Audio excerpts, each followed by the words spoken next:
হায় রে মাশাআল্লাহ, আল্লাহু আকবার। এই অটো এর বাংলাদেশ, অটো বাংলাদেশ।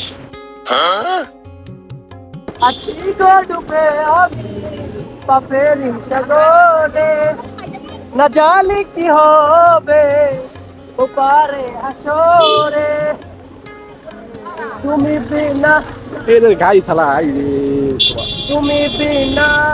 আমরা এই যে আমরা দেখতে দেখতে আমরা হোমনা উপজেলার দিকে যে চলে আসছি। এখানে বিকালে অনেক মানুষ এই আড্ডা দিতে আসে, দেখছেন অনেক ভিড়। অটো বাংলাদেশ। ভাই ভিডিওটা হয়তো মজার ছলে করেছি, কিন্তু ভাই একটা জিনিস সত্য, যখন আমরা বাইক চালাই তখন মনে হয় মৃত্যুটা হাতে নিয়ে বাইকটা চালাচ্ছি। মাঝে মাঝে অটো রিক্সা সিএনজিগুলো এমনভাবে ঘুরায়, মানে ও ব্রেক দেওয়ার কোনো সিস্টেমে থাকে না ভাই, মানে তখন মাথায় কোনো কাজই করে না।